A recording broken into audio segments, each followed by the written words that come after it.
I'm a full stack developer at eduMe on the growth squad. I wasn't always a developer. I actually used to be a primary school teacher before making a career change. Teaching actually gave me my first experience of coding because it's like part of the primary school curriculum now, computing and programming. And I found that when I was teaching that, I actually thought, I'm enjoying this more than the children are. So when I decided to make a career change, I did a 3-month coding boot camp, which was a really great experience, a very steep learning curve, lots to learn very quickly. And then I actually worked as a teaching assistant on that course, teaching software engineering. And then about a month ago, I got my first role as a developer here at eduMe.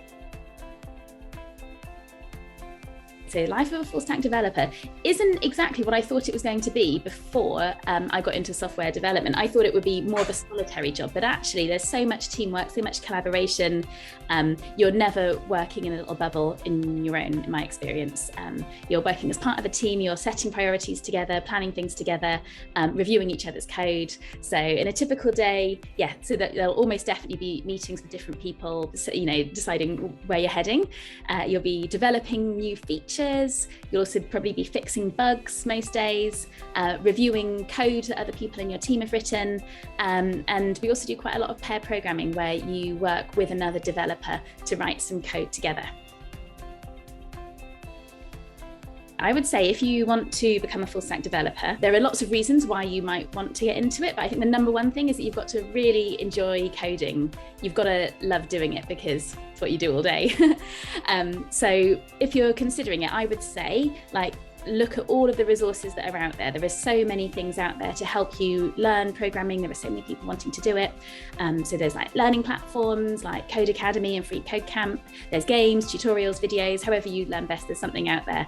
So I would say just get stuck into it, try it out, find out what you enjoy and go with that.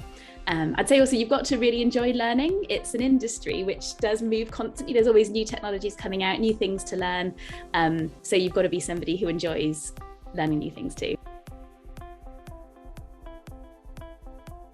I don't think it's hindered my career progression.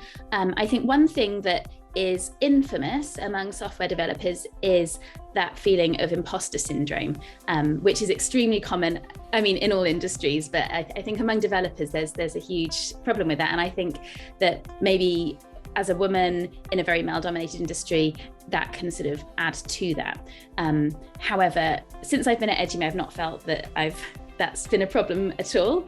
And no, I think one thing that if you're a woman looking to get into software development is to be aware of is that there is a huge push to get more women into software development. And I always felt very cautious about companies where I felt like the main thing they were interested in was the fact that I would bring some gender diversity.